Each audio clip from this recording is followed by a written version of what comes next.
तुम्ही थांबलात तर मी लिखाण थांबवणार, मग मी पुढे लिहिणार नाही. अखंड अविरत सांगत राहिला तरच मी लिखाण करणार आहे. आता बाप्पा येतो, बाप्पांनी अट ठेवली म्हटल्यावरती, पण तेही व्यास आहेत. व्यास म्हणाले ठीक आहे, मग माझीही अट आहे. तुझी काय अट आहे बाबा? तर ते म्हणाले मी सांगतोय ते समजल्याशिवाय लिहायचं नाही. नुसतं आपलं ऐकलं आणि लिहिलं असं नाही, त्याचा अर्थ उमगल्याशिवाय लिहायचं नाही. आणि आता व्यासांनी ही का अट घातली असेल? कारण तुम्ही महाभारताचा प्लॉट बघा. व्यासोच्छिष्टम जगत सर्वम असं म्हणतात. असं म्हणतात की अख्खं जग हे व्यासांनी उष्टावलेलं आहे. आजही तुम्ही आजच्या आधुनिक काळामध्ये सुद्धा तुम्ही अशा एकाही विषयाची कल्पना करा की जो तुम्हाला वाटतं हा विषय ना नवीन आला बरं का, हा विषय याआधी कधीच चर्चेला गेला नव्हता, तुम्ही महाभारतात शोधा, तिकडे तुम्हाला तो सापडेल. त्याचा काही ना काहीतरी धागा तुम्हाला सापडेल. आज लिव्ह इन रिलेशनशिप विषयी बोलतो आपण, महाभारतामध्ये गांधर्व विवाह आहे.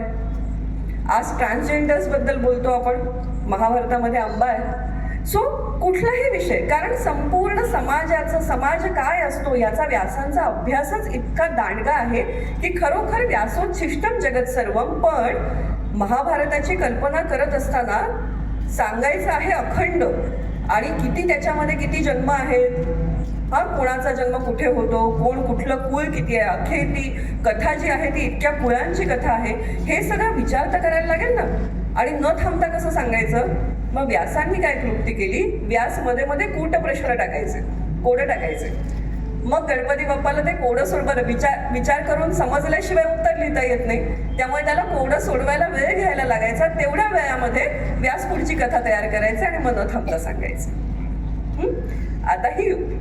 आता ते दाताचं काय झालं तर असं छान सगळं चाललं होतं, महाभारत सांगायला सुरुवात झाली. व्यास सांगतात, गणपती बाप्पा अगदी टपोऱ्या देखण्या अक्षरामध्ये ते टिपून घेत आहेत. हे सगळं सुरू असताना एकदा गणपती बाप्पाची लेखणी मोडली, पण थांबायचं तर नाहीये. त्यांनी दात तोडला, शाईत घातला आणि लिहायला सुरुवात केली. म्हणून बाप्पा एकदंत आहे. आता बघा, मला सांगा, शेवटी गोष्टी तो कोण तयार करतं? तुम्ही आम्हीच गोष्टी तयार करतो. आपल्या मानवी मेंदूतूनच गोष्टी येतात. ज्या गोष्टी आपण ऐकतो की नाही, त्या गोष्टी आपल्याला त्या समाजाविषयी सांगतात. ज्या समाजामध्ये इतक्या बुद्धिमत्तेची गोष्ट जन्माला येते, तो समाज किती बुद्धिमान असला पाहिजे, ती माणसं किती बुद्धिमान असली पाहिजेत की त्यांची देवी देवता ह्या अशी कोडी घालतात एकमेकांना. आपल्याकडे इतक्या सुंदर सुंदर कथा आहेत. आता या कथांची ना सत्यता तपासणं हा भाग वेगळा आहे, पण त्या कथेतून तथ्य आपल्याला काय मिळतंय ते घेणं फार महत्वाचं आहे. अशीच एक सुंदर कथा, आपल्याकडे मंडन मिश्र नावाचे एक फार मोठे तत्वज्ञानी झाले, अतिशय विद्वान माणूस. किती विद्वान असावे ते? तर असं म्हणतात की मंडन मिश्रांनी जे राघू मैना पाळले होते ना, त्यांच्याकडे आपल्याकडे असतात अंगणात पिंजऱ्यात पोपट, ते सुद्धा न्याय आणि मीमांसेची चर्चा करायचे, तत्वज्ञानाची चर्चा करायचे. इतकं म्हणजे त्या घरामधलं वातावरण काय असेल. या मंडन मिश्रांवरून सावरकरांची आठवण झाली म्हणून सांगते. सावरकरांनी जेव्हा ते अंदमानमध्ये कोठडीमध्ये होते, त्यावेळेस त्यांच्या कोठडीच्या बाहेर काही नाही हो, एकांतवास ना, पूर्णपणे एकांतवास. अंधारी कोठडी, त्यांना चंद्रही दिसायचा नाही. एक दिवस त्यांना चंद्र दिसला, त्याच्यावरती त्यांनी कविता केली होती. इतका त्यांना आनंद झाला की आज मी चंद्र पाहिला. माणूस चिटपाखरू त्यांना दिसणार नाही याची सोय करण्यात आली होती. तुमच्यापैकी जर कोणी जाऊन ती कोठडी पाहिली असेल तर एक फक्त खिडकीचा एक छोटासा चौकोन, तोही वर कुठेतरी जिथून काहीही दिसणार नाही, तिथे एक दोन बुलबुल येऊन बसायचे. आणि त्या बुलबुलांचं गाणं ऐकायला मिळणं हे म्हणजे आपण जिवंत आहोत असं सावरकरांना वाटायचं. इतक्या त्या एकांतवासामध्ये त्यांना तो एक दिलासा असायचा. तर त्यांना तिथे अंदमानच्या कोठडीमध्ये मंडन मिश्रांची आठवण झाली आणि ते असं म्हणाले की मंडन मिश्रांच्या घराच्या बाहेर जर राघू मैना न्याय आणि मीमांसाची, शास्त्रार्थाची, शास्त्रग्रंथांची चर्चा करत होते, तर मी कोण आहे? सावरकरांची विनोद बुद्धी पण फार तल्लख होती. ते म्हणाले ते मंडन मिश्र होते, मी बंडन मिश्र आहे, मी बंड करणार आहे. आणि मी कसा बंड करणार आहे? तर माझ्या कोठडीच्या बाहेर हे जे बुलबुल आहेत ना, ते उद्या क्रांतीची गाणी गातील. पण हे सावरकर कसं करतात? कारण त्यांच्यासमोर मंडन मिश्रांसारखे आदर्श आहेत, त्यांच्यासमोर एक विद्वत्तेची अगस्त्य ऋषींपासूनची एक थोर परंपरा त्यांच्यासमोर उभी आहे आणि ती परंपरा त्यांनी त्यांच्या मनामध्ये जागती ठेवलेली आहे. म्हणून त्यांना हे असं काहीतरी सुचू शकतं ना. हे सुचण्यामध्ये ही आपली परंपरा कुठेतरी आहे आणि इतकी थोर आहे ना आपली परंपरा. मी म्हटलं तसं की गंगोत्रीच्या जितकं जितकं जवळ जावं तितकं पाणी अधिकाधिक आपल्याला विशुद्ध स्वरूपामध्ये बघायला मिळतं. तसं आपण जितके मागे जातो ना, समाजाचं एक इतकं नितळ स्वरूप बघायला मिळतं. कुठलीही लपवाछपवी नाही, जे आहे ते साधं सरळ समोर असं रूप जे आपल्याला समाजाचं, आपल्या भारतीय समाजाचं बघायला मिळतं ते उपनिषदांमध्ये बघायला मिळतं.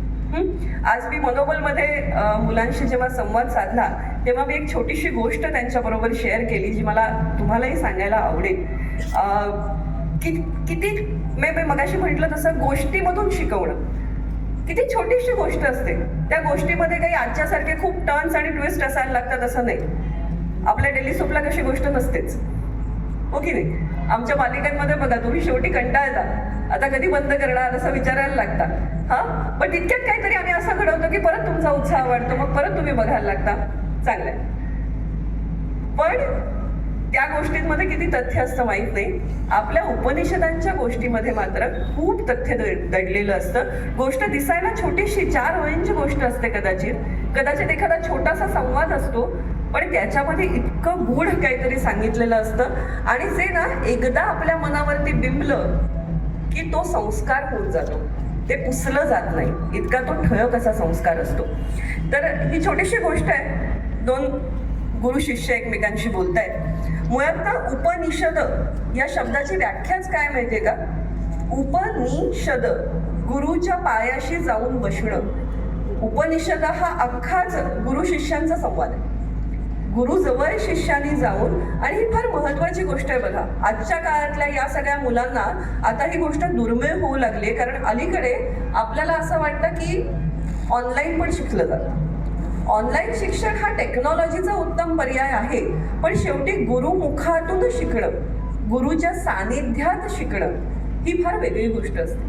कारण ना लेक्चर फक्त लेक्चर नसतं बघ. आज मी जेव्हा संस्थेमध्ये फिरत होते, यजुर्वेद सरांबरोबर फिरत होते, मुलं त्यांना बघितल्यानंतर त्यांना येऊन मिठी मारत होती. ही मिठी ऑनलाईन नाही होऊ शकत.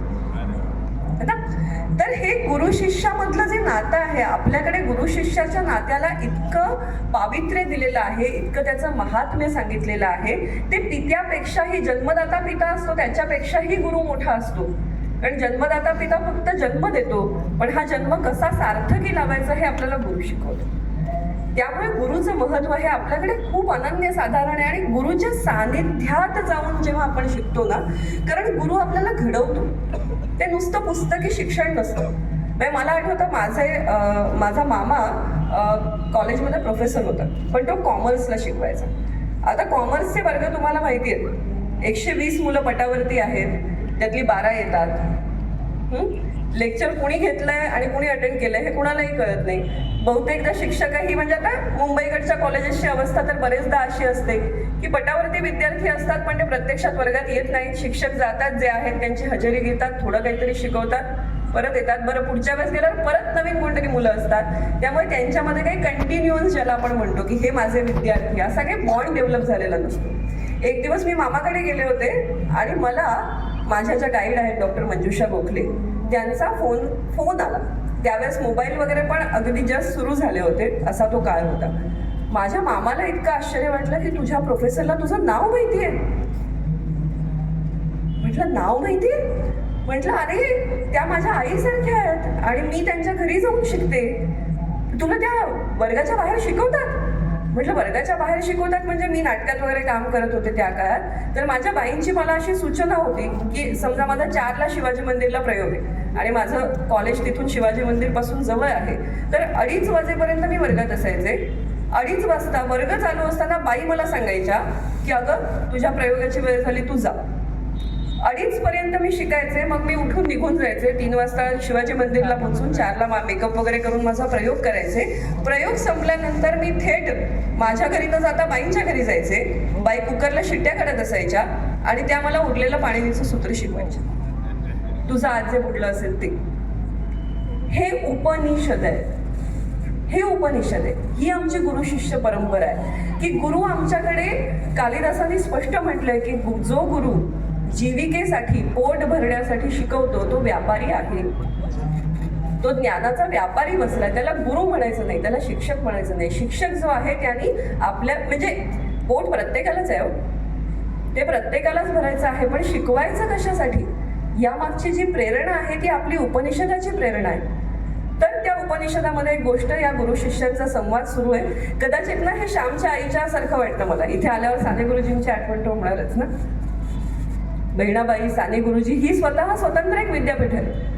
यांच्याकडून शिक्षण कसं द्यावं हे शिकावं अशा पद्धतीचे विद्यापीठ आहे. तर हे उपनिषदातले संवादही मला असंच वाटतात की ते असे सहज घडले असतील आणि मग कोणीतरी लिहून ठेवले असतील, जाता जाता घडलेल्या.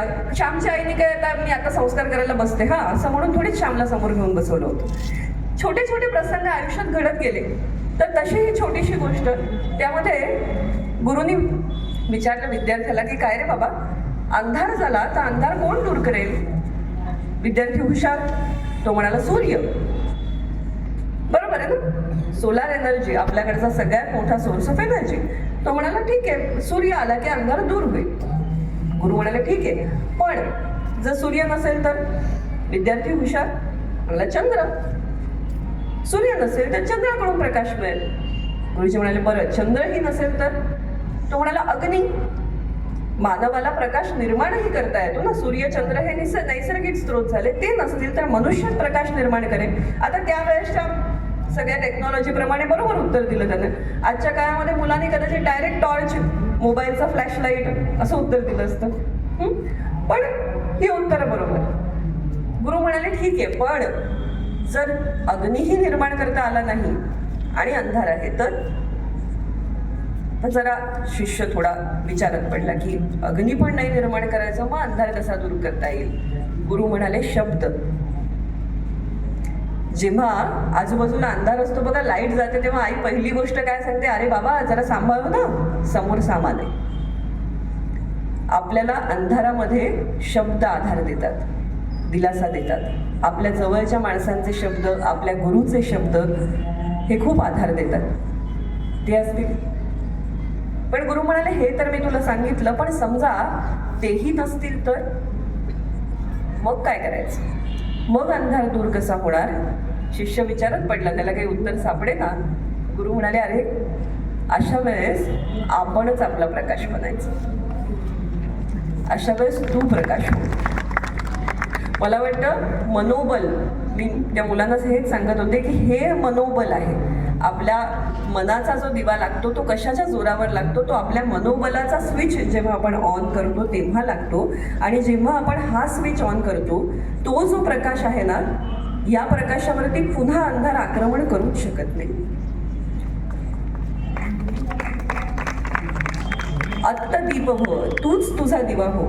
हा जो विचार आहे हा आपल्या उपनिषदांनी आपल्याला दिलेला आहे, हा आपल्या संस्कृतीने आपल्याला दिलेला आहे. तमसोमा ज्योतिर्गमय. आपल्याला अंधारातून उजेडाकडे, ज्योतीकडे जायचं आहे. आणि ती ज्योत जर दुसरी बाहेरची नसेल तर मी माझ्या मनातली ज्योत लावेन, हा विश्वास. आणि हा विश्वास आपल्याला ना गुरु देतो. म्हणून मी मगाशी म्हटलं तसं की आजच्या शिक्षण व्यवस्थेकडे पाहताना जेव्हा ही प्राचीन शिक्षण व्यवस्था आपण आठवतो तेव्हा काय वाटतं, काय जाणवतं? मुळात काय झालंय माहितीये का, थोडीशी गफलत अशी झाली आहे की आपल्याला ना खरं चित्रच नाही दाखवलं. आता मी समजा म्हटलं गुरुकुल, तर आपल्यासमोर काय चित्र असतं? आता आपण लगेच अलीकडे काय बघायला सांगितलं की आपण इमॅजिन करत नाही, गुगल करतो ना. आधी मनात विचार करण्याआधी आपण टाईप करतो गुरुकुल. समजा आता तुम्ही गुरुकुल असं तुमच्या मोबाईलवर टाईप केलं तर काय चित्र येईल तुमच्यासमोर? एक पर्णकुटी, एक जटा वगैरे असलेला, दाढी वगैरे वाढवलेला एक साधू बसलाय, त्याच्यासमोर एक 5-6 जणांचा ग्रुप बसलाय आणि ते काहीतरी कसलं तरी पठण करत आहेत आणि बहुतेक ते काहीतरी मंत्रच उच्चारत असतील, असा एक आपला ठाम समज आहे. ही आमच्या डोळ्यासमोर असलेली गुरुकुलाची चित्र आहे, हे गुरुकुलाची इमेज आहे, आमच्या मनात प्रतिमा आहे. अशी होती का हो भारतातली गुरुकुलं? प्राचीन भारतीय गुरुकुल कसं होतं? हे असं होतं नाही असं मी अजिबात म्हणणार नाही. हे चित्र आहे, अशा पद्धतीचं. कारण मुख्य म्हणजे आपल्याकडे गुरु शिष्य परंपरेमध्ये स्टुडंट टीचर रेशो जो आहे तो अतिशय महत्त्वाचा असतो ना. इथे अनेक शिक्षक आहेत, त्यांना माहिती आहे वर्गामध्ये किती विद्यार्थी संख्या आहे, कारण शिक्षकाचा क्लास कंट्रोल हा त्याच्यावर अवलंबून असतो. वर्गामध्ये जर 5 किंवा 10 विद्यार्थी असतील तर लक्ष देणं सोपी गोष्ट आहे, आयडियल संघ म्हणता येईल तो. पण तसा नसतो. आज आपल्याला माहिती आहे कुठल्याही शाळेच्या ॲव्हरेज पटावरती आज शहरांमध्ये थोडीशी संख्या आता कमी करण्याकडे भर आहे, पण तरीसुद्धा ते शक्य नसतं. कमी म्हणजे किती असते? 40 ते 60. एका वर्गामध्ये एका तासिकेची काय 45-35 मिनिटं मिळतात, त्याच्यामध्ये 60 मुलांना कंट्रोल करायचं आणि मग त्यांना काही शिकवायचं. ही प्रोसेसच फार अवघड आहे, ही प्रक्रिया खूप अवघड आहे. त्या मनाने गुरुकुल परंपरेमध्ये आपल्याकडे असं होतं की शिष्य आणि गुरु यांचं आपापसातलं जे नातं होतं ते अतिशय घरगुती होतं. त्यामुळे शिष्य आणि बरं त्यांचं सानिध्य होतं ना, 35 मिनिटाच्या तासिकेचं बंधन नव्हतं. गुरुकुल परंपरेचं वैशिष्ट्य काय होतं की निवासी व्यवस्था होती. आज मला वाटतं मनोबलची ताकद काय आहे? निवासी व्यवस्था आहे. 24 तास विद्यार्थी तुमच्या डोळ्यासमोर येतो, काय करतोय हे तुम्ही पाहता. आज काय होतं, तुम्ही जेव्हा तुमच्या मुलाची काही तक्रार किंवा काय शाळेत येते आणि मग विद्यार्थी शिक्षक काय म्हणतात, हा विद्यार्थी घरी गेल्यानंतर काय करतो आम्हाला काय माहिती, बरोबर. आणि पालकही तेच म्हणतात, हा शाळेत जाऊन काय करतो आम्हाला काय माहिती. जबाबदारी ढकलण्यासाठी हे सोपं उत्तर आहे, बरोबर. 24 तास त्या विद्यार्थ्याचं जे शारीरिक मानसिक भरण पोषण आहे त्याची जबाबदारी गुरुनी घेणं हे गुरुकुल परंपरेचं वैशिष्ट्य. आणि त्याच्यामध्ये नुसतं शिकवणं अपेक्षित नाही. आम्ही काय करतो, आम्ही आज शिकतो, डिग्री घेतो आणि दुसऱ्या दिवशी आम्ही पर्सनॅलिटी डेव्हलपमेंटचा कोर्स लावतो. का? अरे शिकताना का तुझी पर्सनॅलिटी डेव्हलप झाली नाही? व्हायला हवी होती की नाही? खरं तर शिक्षणाने तुमचा एकंदर उत्कर्ष अपेक्षित आहे, आज तो का होत नाही? आमच्या विद्यार्थ्याला ज्या दिवशी तो स्नातक होतो, ज्या दिवशी तो पदवीधर होतो, पदवी हातात घेतो, त्या दिवशी पूर्ण विश्वास का वाटत नाही की यापुढे माझं आयुष्य यशस्वी होणार आहे? याची जी असंख्य कारणं आहेत, त्यातली सामाजिक राजकीय वगैरे कारणं सोडून द्या, पण त्यातलं मुख्य कारण शिक्षण व्यवस्थेच्या दृष्टीने पाहायला गेलं तर आमची शिक्षण व्यवस्था आमच्या हातात सर्टिफिकेट देते, विद्या देत नाही. जो विद्यावान आहे त्याला भीती वाटणार नाही, बरोबर. पण आम्हाला आमच्या विद्येवरती, आमच्या सर्टिफिकेटवरती विश्वास, आमचा सर्टिफिकेटवर विश्वास आहे, पण मग आमचा स्वतःवर विश्वास नाही. कारण त्या सर्टिफिकेटला मी किती पात्र आहे, किती लायक आहे याच्याविषयी माझ्या मनात सुद्धा शंका आहे. कारण या एकंदर प्रोसेसविषयी साशंकता आहे. याचं कारण माझे गुरु आणि शिष्य यातले संबंध जे आहेत ते त्या पद्धतीने जसे गुरुकुल परंपरेमध्ये विकसित होत होते तसे विकसित झालेले नाही. कसे होत होते विकसित संबंध? एक उपनिषदातलीच एक खूप छान गोष्ट आहे, ज्या गोष्टीला ना अनेक पदर आहेत, अनेक कंगोर आहेत. खरं तर आपण काही बघूया. या गोष्टीचा जो नायक आहे त्याचं नाव आहे सत्यकाम जाबाल. हा कसा मुलगा होता तर यजुर्वेंद्र सर ज्या असंख्य मुलांसाठी काम करतात ना तसा मुलगा होता. त्याच्या आईचं नाव होतं जाबाल किंवा जबाला, असे 2 पद्धतीचे उच्चार त्याचे आढळतात. आपण जाबाल बोलूया. तर हा सत्यकाम जाबाल जो होता त्याची आई कष्टकरी होती. तिला त्याने विचारलं माझ्या वडिलांचं नाव काय? ती म्हणाली मला ठाऊक नाही, मला तुझ्या वडिलांचं नाव ठाऊक नाही, तू माझंच नाव लाव, तुझं नाव सत्यकाम. बघा तिने नावही काय ठेवलंय? सत्यकाम, सत्याची इच्छा करणारा. ज्याला स्वतःच्या जीवनाचं जन्माचंच सत्य माहीत नाही त्याचं नाव सत्यकाम. आणि आजच्या काळामध्ये आपल्याला बघा पुन्हा आधुनिक विचार वाटतो आईचं नाव लावणं. पण आमच्याकडे सत्यकाम जाबाल उपनिषदापासून आहे जो आईचं नाव लावत होता. आणि त्याच्या आईचा स्वतःवरचा विश्वास बघा की माझं नाव लाव असं त्या काळात सांगणारी ती आई. आणि ती म्हणाली हे बघ तुला कशाला हवंय वडिलांचं नाव? तो म्हणाला आई मला शिकायचं आहे. त्याही काळात शाळेत गेल्यानंतर तुमचं वडील कोण, गोत्र काय हे सगळं विचारलं जातच होतं. मला काहीच माहिती नाही, मी काय सांगू? ती म्हणाली नाही, गुरुला जाऊन सांग माझं नाव सत्यकाम, माझ्या आईचं नाव जाबाल, माझं नाव सत्यकाम जाबाल. हे मान्य करून जो गुरु तुला शिकवणार असेल त्या गुरुकडे शिक. ठीक आहे. त्या ठिकाणी गौतम ऋषी नावाचे एक मोठे ऋषी होते आणि सत्यकामने ठरवलं की शिकायचं तर गौतम ऋषींकडेच जाऊन आपण शिकूया, प्रयत्न तर करूया. त्यांनी गुरु प्रार्थनेवरून येत होते, त्यांच्या पायावरती लोटांगण घातलं आणि त्यांना म्हणाला गुरुदेव असं असं आहे. माझं नाव सत्यकाम, माझ्या आईचं नाव जाबाल आणि मला माझे वडील कोण आहेत माहिती नाही. माझं नाव सत्यकाम जाबाल, तुम्ही मला शिष्य करून घ्याल का? गुरु म्हणाले, मी तुला अगदी ताबडतोब शिष्य करून घेईन, कारण हे सत्य इतक्या परखडपणे सांगण्याचं धारिष्ट फार कमी लोकांकडे असतं. हे धाडस तुझ्याकडे आहे, याच्यात मला तुझ्यात उत्तम शिष्य दिसतो. मी तुला शिष्य करून घेतो. आता बघा, गुरु शिष्य परंपरेमध्ये 2-3 गमतीशीर गोष्टी आहेत. पहिली गोष्ट, आपण गुरुची आज्ञा शिरसावद्य मानतो. आधी गुरुवर विश्वास टाकायचा, गुरुला प्रश्न विचारायचा नाही. या गोष्टीचे इतरही भाग आहेत, ते मी सांगते नंतर तुम्हाला. मला पुढे शेअर करायचं तुमच्याबरोबर. पण आत्ता लक्षात घ्या की त्याने गुरुकडे जस्ट ॲडमिशन घेतली आहे. आता आपली अपेक्षा काय असते की गुरु आपल्याला टेक्स्टबुक देईल, नोटबुक देईल, नवीन काहीतरी नोट्स सांगेल, लिहायला लावेल, काहीतरी ना. त्याच्या गुरुनी काय सांगितलं? ते म्हणाले, हे घे, या 400 गायी घे, वनात जा आणि या 400 गायींचा सांभाळ कर. त्याने विचारलं नाही गुरुंना, का? मी हे शिकायला थोडी चालू आहे, हे करून काय मिळणार, मला सर्टिफिकेट मिळणार आहे का, याचं फी किती होणार आहे तुमची? कुठलाही प्रश्न नाही. म्हणाला, ठीक आहे गुरुदेव. आणि त्याने तेव्हाच मनात संकल्प केला की या 400 गायींच्या जेव्हा मी 1000 गायी करेन तेव्हाच मी परत येईल. गुरुजींनी सांभाळ करायला सांगितलंय ना, तर मी हे एक टार्गेट त्याने त्याच्या मनाशी निश्चित केलं आणि तो वनामध्ये गेला. त्या ठिकाणी त्या गायींचा सांभाळ करत होता.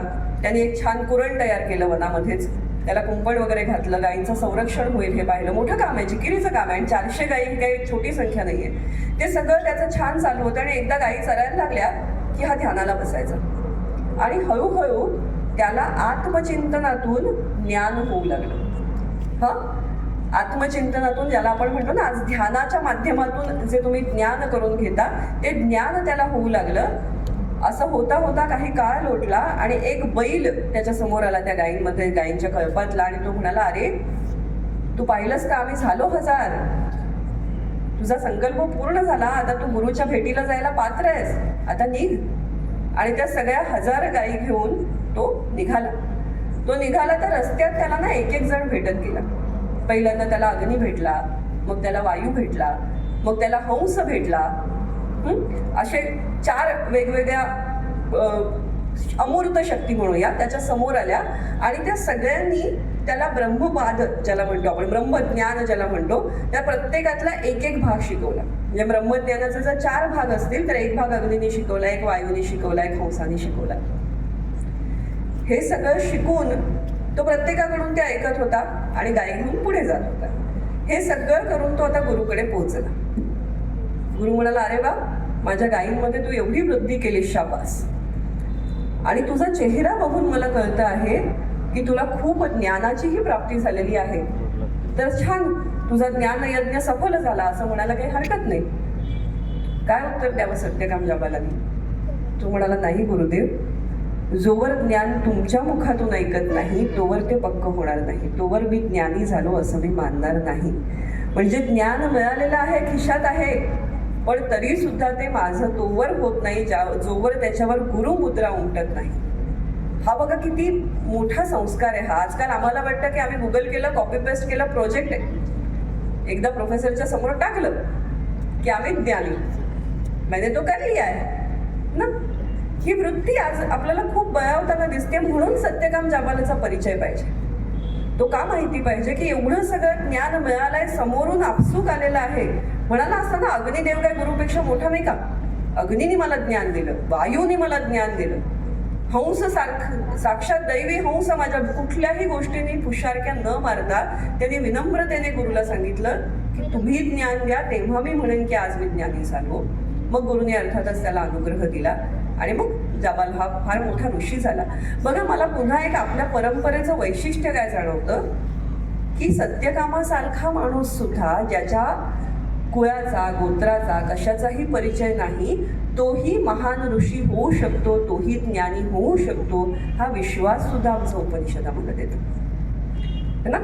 ही पण किती मोठी गोष्ट आहे, हाही किती मोठा विश्वास आहे. आज आपण, मी मगाशीच म्हणत होते की गुरुकुलाची आपण जी कल्पना करतो, आज तक्षशिला, नालंदा यासारखी विद्यापीठं आठवा.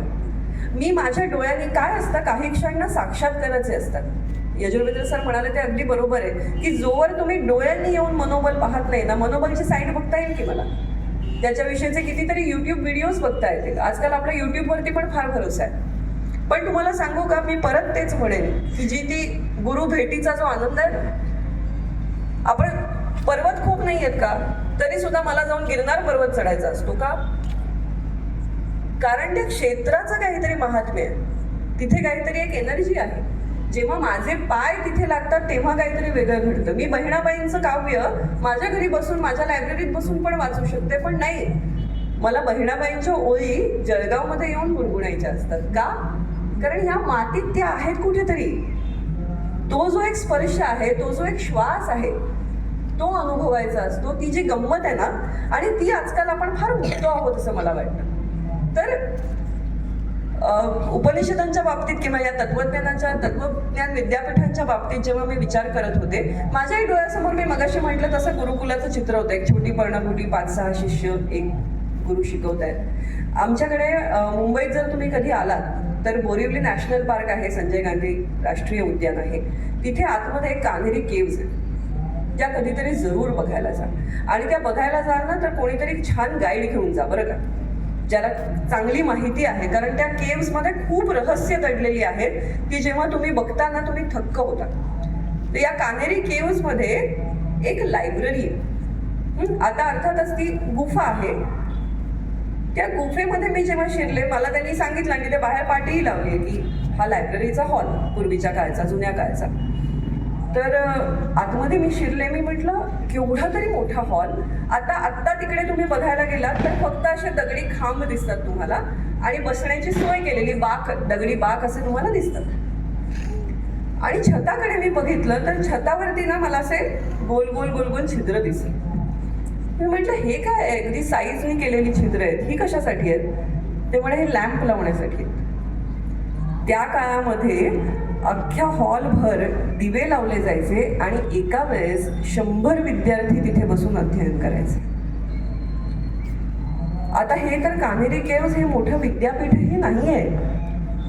ते खरं तर व्यापारी सेंटर म्हणून जास्त महत्त्वाचं होतं. पण आपल्याकडे जिथे जिथे लेणी आहेत ना, त्या सगळ्या लेण्यांमधून जितका व्यापार व्हायचा तितकंच अध्ययन व्हायचं. आपल्या सगळ्या मंदिरांमधून अध्ययन व्हायचं. मला इतका धक्का बसला की आज माझ्या कॉलेजमध्ये पण कदाचित असा हॉल नसतो की जिथे 100 विद्यार्थी एकत्र बसून वाचू शकतील. त्या लेण्यांमध्ये छोट्या खोल्या आहेत आणि त्या खोल्यांची गंमत काय माहिती आहे का? त्यांना आतून कडी घालता येते, बाहेरून नाही कडी घालता येते. तुम्ही तुमच्या लायब्ररीमध्ये जी सोय केली ना महाजन सर, मला खूप त्याची आठवण आली की ज्या एखाद्या विद्वानाला जेव्हा अभ्यास करायचा आहे, त्याला एकांत हवा आहे, तर आतमध्ये जाऊन तो कडी घालतो. तो आता कडी उघडून बाहेर येईल तेव्हाच तो बाहेर येईल. बाहेरच्या जगाला त्याला बाहेर काढता येणार नाही. किती छान सोय बघा. म्हणजे आणि हे आता पुन्हा काही गोष्टी कशा बदलत नाहीत बघा. विका राजवाडेंच्या बाबतीमध्ये, इतिहासाचार्य विका राजवाडे फार मोठे विद्वान, त्यांच्या बाबतीत मी अशी गोष्ट ऐकली होती की त्यांची अभ्यासिका माडीवरती होती. घरामध्ये एक आपण छोटा माळा केलेला असून तसा त्यांनी माळा केला होता. माळ्यावरती ते अभ्यासाला बसायचे आणि काय करायचे, माळ्यावर चढले की जिना वर काढून घ्यायचे की आता कोणी वरती आलं नाही पाहिजे. तर पण हे किती छान आहे बघा, अशा पद्धतीची अभ्यासाची. म्हणजे आज विद्यार्थ्यांकडे काय नाही आहे, संस्कृतमध्ये फार सुंदर शब्द आहे, ज्ञान पिपासा. पिपासा म्हणजे तहान. तुम्हाला ज्ञानाची तहान लागली पाहिजे. मला हे कळलंच पाहिजे. कसं कळत नाही? ही जेव्हा तुम्हाला एक आतून भूक लागते ना, भूक लागल्यावर बघा आपण किती हैराण होतो. ती भूक भागेपर्यंत आपल्याला चैन पडत नाही. आपल्या विद्यार्थ्यांना जेव्हा शिक्षणाची अशी ओढ लागेल ना की हे मला कळलं पाहिजे, आणि ते कधी लागेल, जेव्हा आपण आधी शिकण्यासाठी शिकू. आत्ता आज आपल्याकडे काय होतं, आपण काहीतरी एक ध्येय ठेवून मग त्याच्यासाठी शिकत असतो आणि ते ध्येय बहुधा शिक्षण बाह्य असतं. हा कोर्स कंप्लीट केल्यानंतर मला अमुक सर्टिफिकेट मिळेल, हे झाल्यानंतर मला इन्क्रिमेंट मिळेल, हे झालं की मला जॉब चांगला असेल. पण मला एखादी गोष्ट कळली पाहिजे म्हणून जेव्हा तुम्ही शिकता ना, आणि तो शिकण्यातला आनंद फार वेगळा आहे, खूपच वेगळा आहे. तर तक्षशिला, नालंदा यासारख्या विद्यापीठांची जेव्हा मी पुढे अभ्यास करताना वर्णनं वाचली आणि मी अक्षरशः थक्क झाले. तक्षशिलेसारखं विद्यापीठ तुम्ही कल्पना करा किती ग्लोरियस असेल. आज आम्ही US मधल्या सॉट आफ्टर युनिव्हर्सिटीज अनेक जण आपली, मला वाटतं या आपल्या गावातली पण, जळगावमधली अनेक विद्यार्थी आज US मध्ये शिकतायत, ऑस्ट्रेलियात शिकतायत.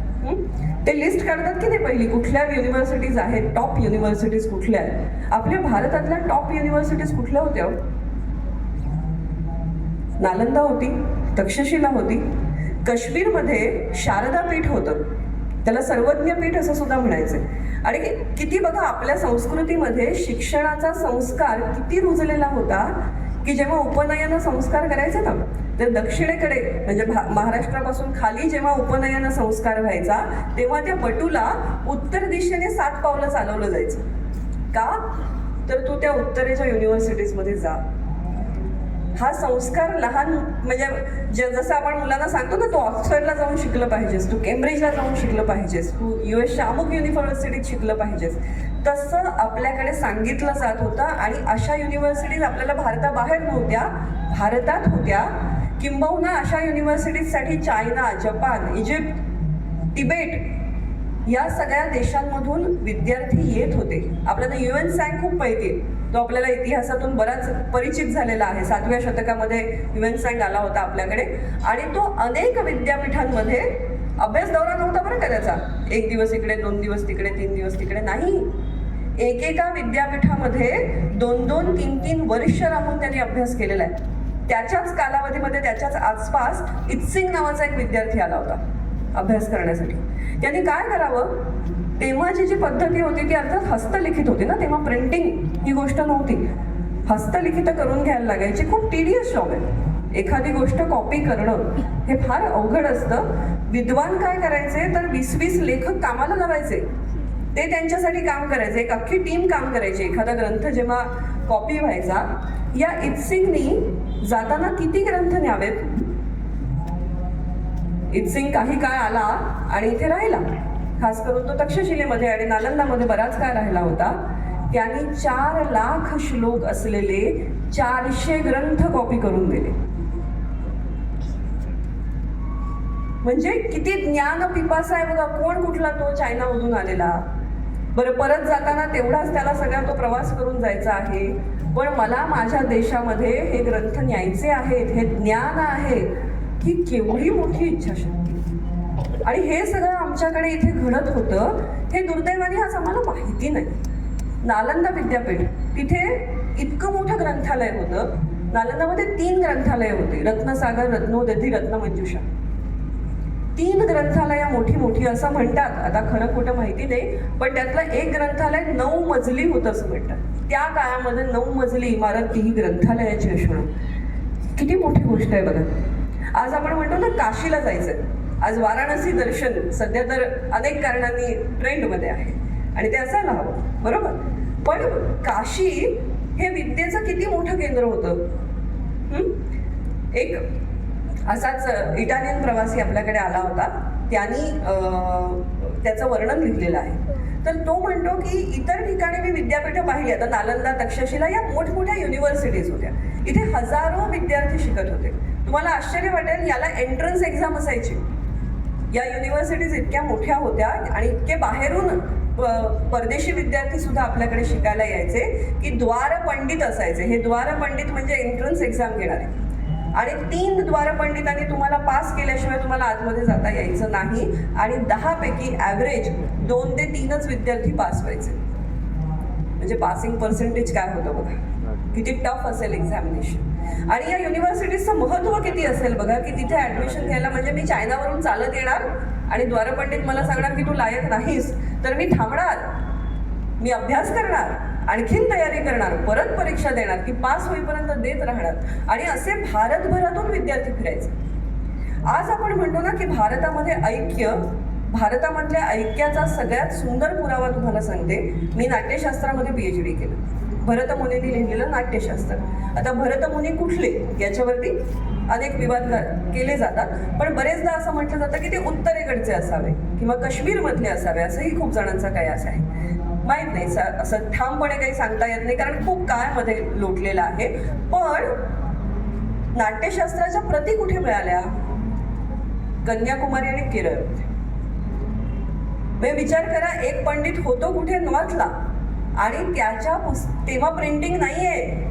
अशा काळामध्ये त्याच्या ग्रंथाच्या प्रतींचा प्रसार हा भारतभर होतो, कारण आमचे विद्यार्थी जात होते, फिरत होते, एका ठिकाणाहून दुसरीकडे जात होते. अशी किती उदाहरणं सांगू तुम्हाला.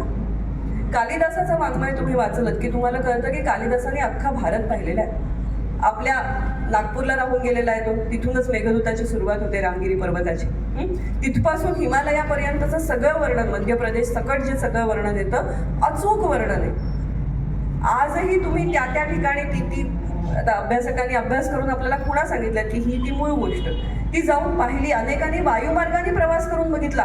आता कल्पना करा, आपल्याकडची विद्वत्ता बघा, तेव्हा विमानं नव्हती, तरी सुद्धा एरियल व्ह्यू काय होता याची कालिदासाने कल्पना केली. पर्वत वरून कसा दिसतो, तो असं म्हणतो आपला जो नर्मदा नदीचा सगळा परिसर आहे, तो जो पर्वत आहे तो कसा दिसतो. इतकी सुंदर कल्पना कालिदास करतो. उपमा कालिदास असे असंच म्हटलं जातं. त्याच्या इतक्या सुंदर उपमा कुणाला देता येत नाहीत. सिमिलीज ज्याला आपण म्हणतो, एकासारखं दुसरं काहीतरी सांगणं. तर तो असं म्हणतो की पर्वत कसा दिसतो, पर्वतावरून बघा मोठा पर्वत आहे आणि त्याच्यावरून नर्मदा नदीला फाटे फुटलेले आहेत, अनेक नद्या वाहत आहेत. म्हणतो एखादा हत्ती असावा आणि त्या हत्तीला दसऱ्याच्या दिवशी सजवतात बघा, त्याच्यावरती वेलबुट्टी केलेली असते बघा, वरून पर्वत बघितला त्याला तो हत्तीसारखा दिसतो आणि सजवलेल्या हत्तीसारखा दिसतो.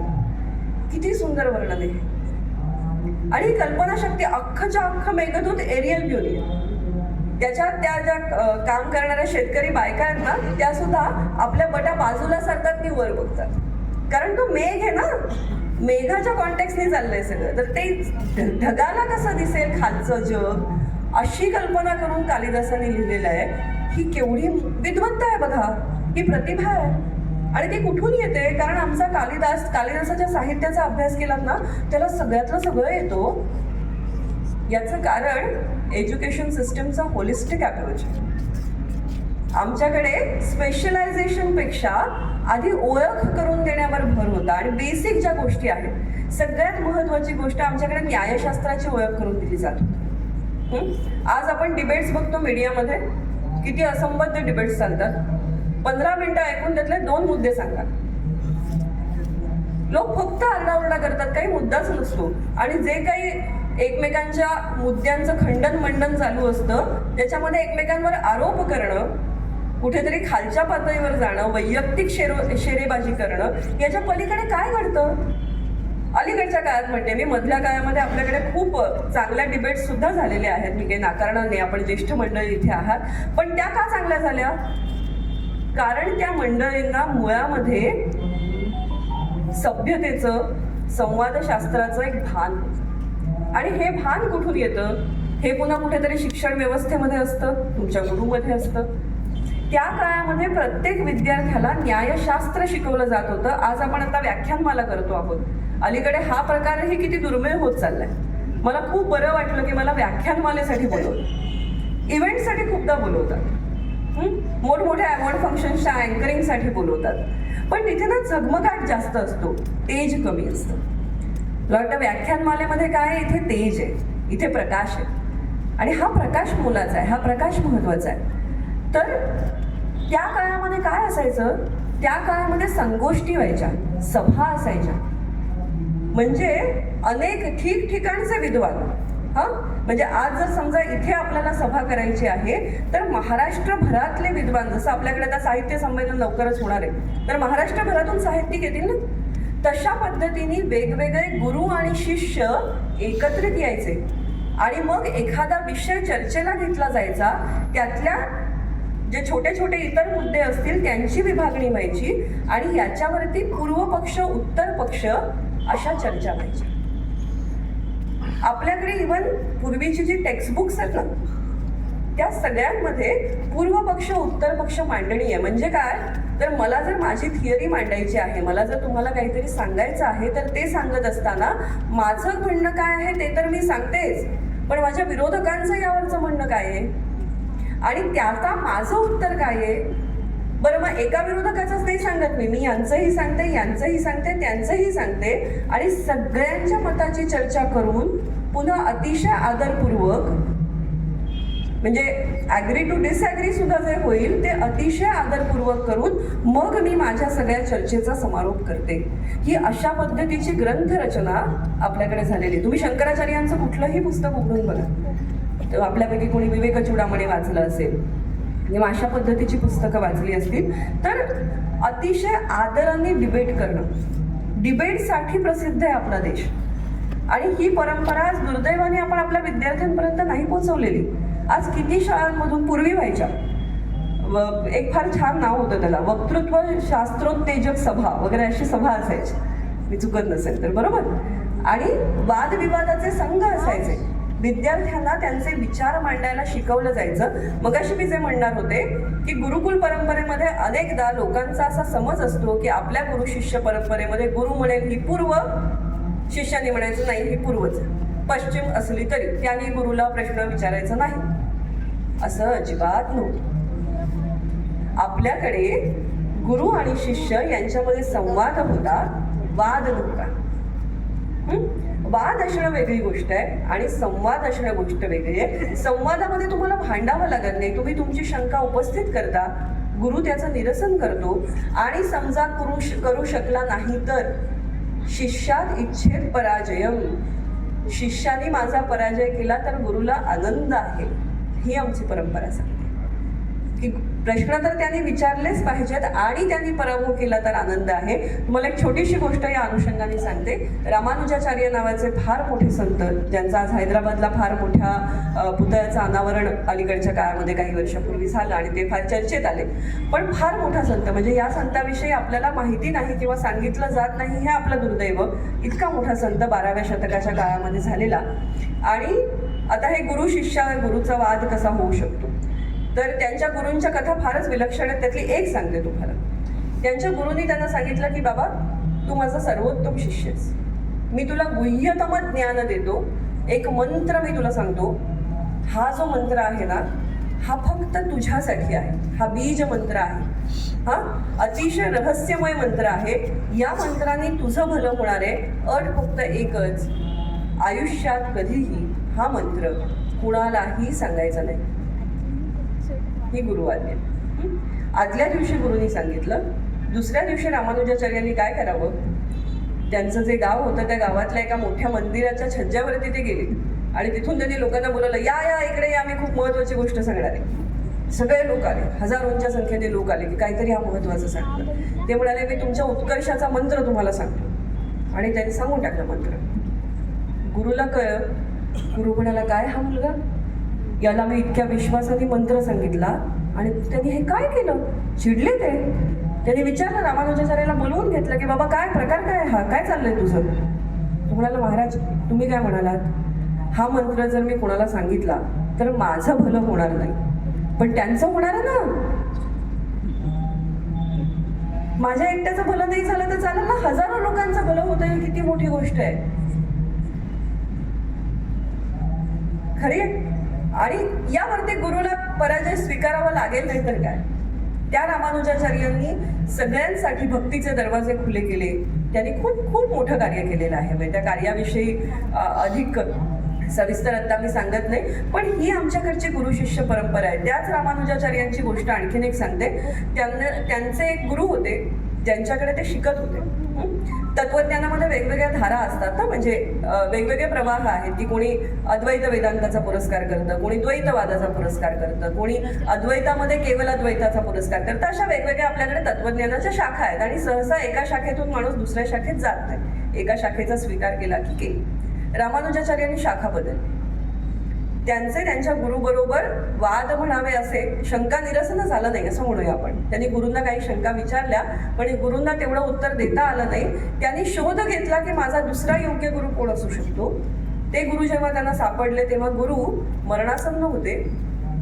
गुरूंची आणि त्यांची भेट झाली तेव्हा गुरूंनी शेवटचा श्वास घेतला. एक काही सेकंदांची भेट झाली असेल. या काही सेकंदांमध्ये गुरूंनी त्यांना 3 बोटं दाखवली आणि 3 गोष्टी तुझ्या हातून घडाव्या असं सांगितलं. एवढीच गुरु भेट. आणि त्या 3 अटी पूर्ण करण्यासाठी त्यांनी पुढे आयुष्यभर काम केलं. हे गुरु शिष्य नातं आहे आपल्याकडचं. कोण करतं असं, कोणी केलं असतं. हा याच्या भोवती एक दैवी लेप जरी असला या सगळ्या कहाण्यांमध्ये हा संकेत होता कदाचित की या गुरुचं काम या शिष्याने पूर्ण करावं असेल कदाचित, पण तरी सुद्धा ही माणसंच होती हो. आज आपण त्यांना जरी ऋषी मुनी संत या स्वरूपात बघत असलो तरी मुळातली ती माणसं होती. आणि जेव्हा मी यजुर्वेंद्र महाजनांसारख्या माणसाकडे बघते, जेव्हा मी प्रकाश आमटेंकडे बघते, मला विश्वास बसतो की हो ही अशी माणसं होऊन गेली है ना. खरी गोष्ट आहे की नाही, की प्रेम, करुणा, एखाद्या विषयीची आत्मीयता वाटणं, एखाद्या कामामध्ये झोकून देणं हे काय आहे याची इतकी उदाहरणं आज कलियुग आहे, अगदी मान्य. 24 तास कलियुग सुरू असताना सुद्धा आपल्याला इतके आशेचे अंकुर आजूबाजूला दिसतात की ही अशी माणसं झाली असतील की माझं भलं नाही झालं तरी चालेल, हजारोंचं भलं होणार असेल तर माझं वाटोळं होते असं म्हणणारे रामानुजाचार्य या भूमीत झाले. याच्यावर आपल्याला विश्वास ठेवायला लागतो. मला संत एकनाथ महाराजांची एक कथा नेहमी खूप आवडते की कसा असावा गुरु, कसा असावा, त्याने उपदेश कसा करावा. तर त्यांच्याकडे ना एक बाई आली बरं का, आणि तिचं काही नाही, छोटंसं काम होतं. ती म्हणाली, महाराज माझा मुलगा ना गोड फार खातो, आधी काहीही वाईट ना, मी किती समजावलं तर ऐकत नाही, तर तुम्ही जरा सांगा ना, तुमच्यासारख्या अधिकारी व्यक्तींनी सांगितलं तर ऐकेल कदाचित. आणि लहान मुलगा 10-12 वर्षाचा. तर एकनाथ महाराज म्हणाले ठीक आहे, पण आज नाही सांगत, त्याला जरा एक 10 दिवसांनी घेऊन. बाईंना प्रश्न पडला की बरं म्हणाले ठीक आहे, कदाचित आपली परीक्षा बघत असतील की आपण चिकाटी आहे की नाही आपल्यामध्ये, म्हणून ती पण चिकाटीने 10व्या दिवशी परत त्याला घेऊन गेली आणि म्हणाली महाराज आज सांगाल का, आज उपदेश कराल का, ये बाळ जवळ ये. त्याच्या पाठीवरून हात फिरवला आणि त्याला म्हणाले गोड नको रे फार खात जाऊस, चांगलं नसतं शरीराला, बस. बाईला प्रश्न पडला की हे जर सांगायचं होतं तर मधले 10 दिवस का घेतले, की खरंच माझी परीक्षा बघत होते. तर तिने विचारलंही त्यांना, बस एवढंच. ते म्हणाले हो, याने परिणाम होईल. ते म्हणाले तुम्ही प्रचिती घ्या. म्हणाले पण का मग 10 दिवस का मागून घेतलेत तुम्ही. ते म्हणाले 10 दिवस मी गोड खाल्लं नाही. शब्दाला वजन कधी येतं, त्या उपदेशाला वजन कधी येतं, गुरु कसा असावा, शिष्य कसा असावा, याचे इतके आदर्श आपल्या परंपरेने सांगितलेले आहेत की त्याच्याविषयी जितकं बोलावं तितकं कमी आहे. आणि दुसरी गोष्ट मला वाटतं की आपल्याकडे असलेली विद्वत्तेची जी परंपरा आहे, म्हणजे आपण ज्या गोष्टीपासून सुरुवात केली ना, गणपती बाप्पाची ही अशी गोष्ट सुचायला किती बुद्धिमत्ता पाहिजे हो, की यांनी काय अट घातली, मग त्याच्यावर याची काय अट, मग काय घडलं असेल आणि गणपती बाप्पा एकदंत झाला असेल. आपल्याकडे ना नावं फार सुंदर सुंदर आहेत बघा परमेश्वराची पण. आता गणपतीला काय म्हणतो आपण, वक्रतुंड, म्हणजे काय, वाकड्या तोंडाचा.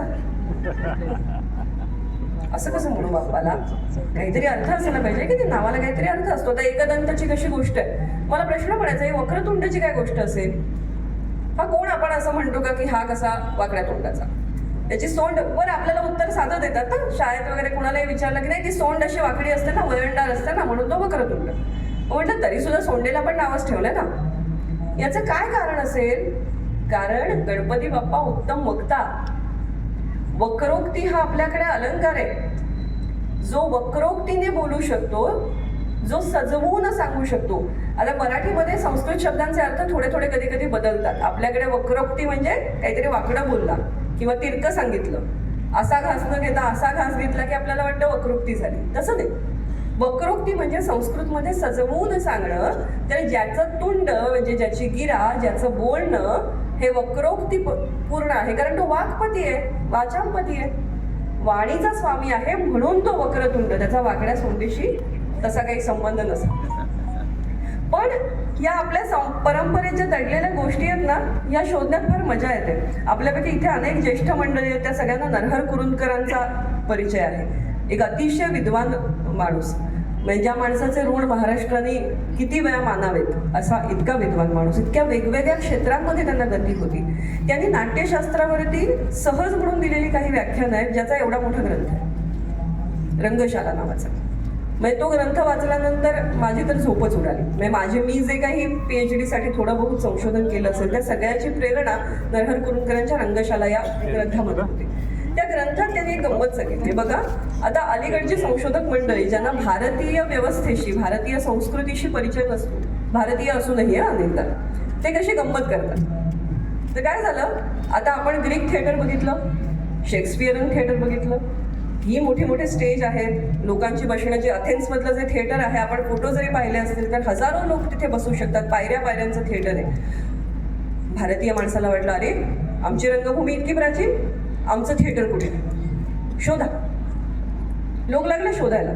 एक सीताबेंगा गुफा आहेत मध्य प्रदेशामध्ये, ते आपलं पहिलं थिएटर म्हणून दाखवलं जातं. गुफा आणि तिथे थोडी पायरी पायरीची रचना आहे, असेल त्याच्याविषयी त्या वादात पडण्याचं काही कारण नाही. पण कुरुंदकर म्हणतात, का शोधताय थिएटर, आमच्याकडे हे बघा, हे थिएटर आहे. आपल्याकडे शाळेचं हे जे मैदान आहे, हेच थिएटर झालंय की नाही आता. आमच्याकडे एवढी मोठमोठी देवालयं आहेत, त्याची इतकी मोठमोठी प्रांगणं आहेत, तिथे पायऱ्या आहेत, लोक बसतात तिकडे. नाटक करायला काय लागतं, नाटक करायला इतकं मोठं थिएटर लागतच नाही. आणि आमच्याकडे जे थिएटर आहे ते असं आम्ही बांधतो, काम झालं की काढून ठेवतो. आता ते प्राचीन थिएटर कुठे शोधायला निघालात तुम्ही, कसं सापडणार. आणि मग ते सापडलं नाही की आपण म्हणायचं नाही म्हणजे ग्रीक रंगभूमी जास्त प्राचीन असली पाहिजे कारण त्यांच्याकडे थिएटर. हा किती विनोद आहे बघा. कारण भारतीय संस्कृती काय आहे हे समजून न घेता जर आपण अभ्यास करायला गेलो तर अशा पद्धतीची गंमत जम्मत होत असते. एक छोटीशी आपल्या विद्वत्तेची एक चुणूक म्हणून तुम्हाला एक गंमत दाखवते, सांगते. संस्कृतची बाराखडी आहे. किती जणांना माहिती आहे त्याला काय म्हणतात, कोणाला माहिती आहे का, कल्पना आहे का कोणाला? अनेकांना शाळेमध्येही संस्कृत असेल आपल्यापैकी. काय म्हणतात त्याला, कोणाला माहिती आहे? हां, माहेश्वर सूत्राणी. अगदी बरोबर. तर ही माहेश्वर सूत्र आहे. हां, ते अलीकडे बाहुबली बघितल्यानंतर माहिष्मती वगैरे असं जरा भरभक्कम ऐकायची सवय झाली आपल्याला ना, तसं माहेश्वर सूत्राणी. तर याची ना एक खूप छान गोष्ट आहे. हां, काय गोष्ट आहे? नृत्तावसाने नटराज राजो ननाद ढक्काम नवपंचवारम. आपलं तांडव नृत्य संपत असताना शिवाने हातामधला डमरू हा नवपंचवारम म्हणजे 14 वेळा वाजवला. आणि तो 14 वेळा वाजवल्यावर उद्धर तुका महासनकादि सिद्धान एतद विमर्शे शिवसूत्र जालम. त्याचे जे ध्वनी निर्माण झाले की नाही, 14 वेळा तो डमरू वाजवल्यानंतर जे ध्वनी, जे नाद निर्माण झाले, त्या नादातून ही 14 सूत्र निर्माण झाली. कशी आहेत ही 14 सूत्र बघा. विद्वत्तेचा इतका मोठा नमुना जगाच्या पाठीवर कुठे नसेल. 14 सूत्र आहेत. आयुण रुलरुक एऑंग ऐ औच हयवरट लण यमगणनम झबाय घडधश जबगडदश खप छ ठ त जटतव कपय शशसर हल. काहीही कळत नाही आपल्याला, कुठलीही भाषा काय हे. हां, ती संस्कृतची विद्यार्थिनी आहे त्यामुळे ती शिकली असेल माहेश्वर सूत्राणी कदाचित. पण आपल्याकडे दुर्दैवाने आपण इंग्रजी पद्धतीने संस्कृत अजूनही शिकतो. त्याच्यामुळे माहेश्वर सूत्राने मी BA ला शिकले. म्हणजे संस्कृतचा अभ्यास चालू आहे इयत्ता 7वी पासून 8वी पासून, जेव्हा संस्कृत शाळेमध्ये आलं 50 मार्काचं 100 मार्काचं, पण त्याची बाराखडीच आम्हाला शिकवलेली नाही. आता काय बरं गंमत आहे, हा पाणिनी इतका मोठा, संस्कृत भाषा इतकी सायंटिफिक लँग्वेज आहे, कम्प्युटर लँग्वेजला पण बीट करेल असे लँग्वेज आहे. का बरं असं म्हणतात? याचं कारण या माहेश्वरी सूत्रांमध्ये, या 14 सूत्रांमध्ये आहे. या सूत्रांची गंमत बघा. ऐऊण असं जेव्हा आपण म्हणतो ना, तो शेवटचा जो न असतो तो नुसतं ते सूत्र पूर्ण करायला असतो. त्याच्यामध्ये आहे काय? अ इ उ. हां, ऐऊण रुलरुक एऑंग ऐ औच इतकं म्हटलं आणि मी तुम्हाला म्हटलं की आता अच प्रत्याहार तयार झाला. याचा अर्थ सगळे स्वर ऐऊण रुलरुक एऑंग एऔच मध्ये आले. आणि एक मला स्वराच्या विषयीचा नियम सांगायचा आहे, तर मी म्हणणार अच प्रत्याहाराला हा नियम लावा, विषय संपला. अशी 14 सूत्रांमध्ये 44 प्रत्याहार आहेत आणि त्याच्यातून पाणिनीची हजारो सूत्र आहेत. कल्पना करा हे किती विद्वत्तेचं काम आहे. हां, आणि आपल्याला असं वाटतं की अरे बापरे हे काय, हे मला माहिती नाही. तुम्हाला माहिती आहे? तुम्हाला माहिती असलेला एक नियम सांगते. अकस्स वर्णे दीर्घ. हा, आपल्याकडे बघा आपण संधी करतो, संधीमध्ये अ आणि अ आला की त्याचा आ होतो. तो अक काय आहे? ऐऊण रुलरुक अ इ उ रुलरू रू. हा, अ इ उ रू या 4 शब्दांच्या समोर त्याचा सवर्ण म्हणजे तोच शब्द आला की त्याला दीर्घ करायचा आहे. म्हणजे धर्म आणि अर्थ, धर्मार्थ. अ अ आ. माहिती आहे हा नियम आपल्याला, फक्त आपल्याला पाणिनीचं सूत्र माहिती नव्हतं, बरोबर. आणि संस्कृतमधून संस्कृतचंच व्याकरण जवळजवळ काही बदलांनी मराठीने स्वीकारलेलं आहे. त्यामुळे आपल्यापर्यंत हे सगळं पोहोचलंय. संधी आपल्याला माहिती नाही का? माहिती आहे. त्यामुळे ना अनेकदा संस्कृतविषयी लोकांना जी भीती वाटते, अंतर वाटतं, ते कमी करण्याची गरज. आणि पुन्हा तेच, गंगेची गंगोत्री बघा, तिथे शुद्ध स्वरूप आहे. संस्कृतमधून शिका. हे आपण संस्कृत दुसऱ्यांच्या उंजळीतून पाणी प्यायचा जे प्रयत्न करतोय त्यांनी अडचण आहे. म्हणजे मलाही असं वाटतं की मला चांगला संस्कृत येत नाही. याचं कारण मीही इंग्रजी पद्धतीतून शिकले. जी मुलं आज पाठशाळेतून संस्कृत शिकून बाहेर पडतात, आणि असं नाहीये की पाठशाळेत शिकणारे विद्यार्थी आजकालचं ज्ञान घेऊ शकत नाहीत, ते घेऊच शकतात. अनेक ठिकाणी कॉम्बिनेशन स्कूल्स आहेत आता, की जिथे सकाळी तुम्ही पाठशाळेत शिका, सकाळी एक दीड तास 2 तास आपण आपल्या पारंपरिक पद्धतीने शिकू शकतो. पण यातून होतं काय, आपली भाषा ना, मला नेहमी असं वाटतं की संस्कृत ही भाषा नाही, ती संस्कृती आहे. तुम्ही ती भाषा शिकता तेव्हा तुम्ही ती संस्कृती शिकता. तुम्ही इतर कुठल्याही कोचिंग क्लासमध्ये जाऊन शिकणं आणि एखाद्या गुरुकडून शिकणं. आज मनोबलमध्ये विद्यार्थी आहेत, त्यातले दिव्यांग विद्यार्थी बाजूला काढा, पण त्यामध्ये अनेक नॉर्मल विद्यार्थी सुद्धा आहेत. पण ते मनोबलमधून शिकून बाहेर पडलं आणि त्यांना आपण आर्थिक मदत करून कुठल्या तरी कोचिंग क्लासला टाकलं आणि तिथून ते बाहेर पडणं, याच्यात फरक आहे की नाही? तो फरक काय आहे? तो संस्कृतीचा फरक आहे. विवेकानंदांची एक फार सुंदर गोष्ट आहे. यजुर्वेंद्र सरांसमोर खरं तर विवेकानंदांविषयी काही बोलणं म्हणजे धारिष्ट्याचं काम आहे, पण तरी आज बरीच धाडसं केली आहेत, तर हेही एक छोटं धाडस करते. पण अगदी शेवटच्या टप्प्यामध्ये मला ही गोष्ट जरूर आठवते. आवर्जून 2 गोष्टी मला जाता जाता सांगाव्याशा वाटतात आपल्या सगळ्या या शिक्षण पद्धतीवरून. एकदा विवेकानंदांना अमेरिकेमध्ये कोणीतरी असे असतात ना खूप हुशार माणसं, तर तसा एक अतिशय हुशार माणूस भेटला आणि तो म्हणाला, काय आहे, तुम्ही समाजाबरोबर जर तुम्ही आज अमेरिकेमध्ये जर उपदेश करता आणि हे, तर हे असं साधूच्या वेशात फिरता ते काय बरं नाही वाटत. तर तुम्ही जरा सुटापुटात का फिरत नाही? आमच्याकडचे लोक तुम्हाला अधिक सभ्य समजते.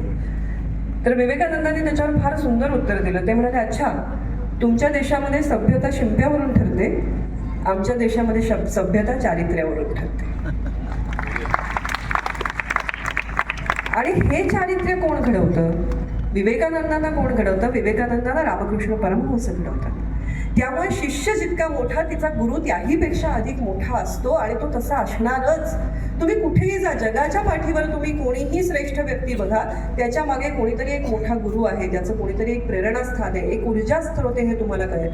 अगदी जाता जाता एक गोष्ट चाणक्याची सांगते. मगाशी सरांनी चाणक्य नीतीचा उल्लेख केला. कसा शिक्षक होता आमच्याकडे? आम्ही शिक्षकांकडे दुर्लक्ष करण्याचं धाडसच कसं करू शकतो? हा देश शिक्षकांनी घडवलेला देश. चाणक्य कोण होता? तक्षशिलेमध्ये, मगाशी आपण ज्या विद्यापीठाविषयी बोलत होतो, हा तक्षशिला प्रांत कुठे आहे? तक्षशिला कुठे होतं? गांधार प्रदेशामध्ये होतं. म्हणजे काश्मीरच्या थोडा पुढचा भाग, रावळपिंडीच्या जवळचा हा प्रदेश. आता बघा, सीमावर्ती भाग आहे. त्या प्रदेशामध्ये जेव्हा चाणक्य राहत होता तेव्हा अंबचं राज्य होतं. अंब हा तोच राजा ज्याने पुरूच्या विरुद्ध युद्ध केलं, मग त्याच्यासाठी पुरूवरती विजय मिळवला, अलेक्झांडरला बोलवलं. आपल्या राजाचं हे वागणं चुकीचं आहे. एकंदर आत्ता जे काही घडतं आहे ते उद्या देशावरती मोठं संकट आणणार आहे, परकीय आक्रमण आणणार आहे. याची चुणूक पहिल्यांदा कुणाला लागली? तर चाणक्याला लागली, जो त्यावेळेस केवळ एक शिक्षक होता. आणि त्यांनी काय केलं? त्यांनी तो प्रदेश सोडला. त्यांनी त्याच्यासाठी चांगला शिष्य शोधून आणला. चंद्रगुप्त मौर्य हा सुद्धा तक्षशिलेचा विद्यार्थी होता. तिथे त्याला घडवलं. तक्षशिला हे असं विद्यापीठ होतं जिथे मिलिटरी ट्रेनिंग सुद्धा दिलं जात होतं. आपले विद्वान असे होते की अनेक विद्वान, म्हणजे एक ग्रीक तत्वज्ञ इथे आला होता, त्यांनी असं वर्णन केलं तेव्हाच्या तक्षशिलेचं की तिथले लोक, खेड्यापाड्यातल्या लोकांना सुद्धा ग्रीक भाषा कळत होती. म्हणजे तुम्ही बघा की समाजामध्ये अभ्यास करण्याची प्रवृत्ती किती असेल. ग्रीक महाकाव्य त्या गावामध्ये, तक्षशिलेमध्ये वाचली जात होती. इतकं नाहीतर आम्हाला काय वाटतं, संस्कृत पंडिताला संस्कृत सोडून बाकी काही येत नाही. त्याला काय माहिती, त्याला काय येतं, त्याला काय कळतं. पण हे अगदी नजीकच्या काळातलं चित्र असेलही, कारण आपण नंतर जेव्हा वेस्टर्न पद्धती आली ना, आपण झापड लावून अभ्यास करायला सुरुवात केली.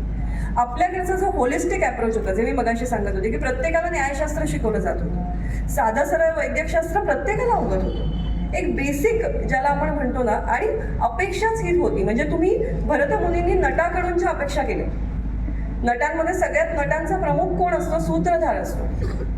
तर सूत्रधाराकडून अपेक्षा की सूत्रधाराला काय काय आलं पाहिजे.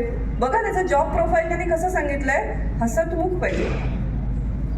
सूत्रधार आहे, तो नाटकाचं ओपनिंग करणार आहे आणि तो सूत्रधार म्हणजे नाटकाचा दिग्दर्शक असायचा. तर हा हसतमुख दिग्दर्शक असला पाहिजे.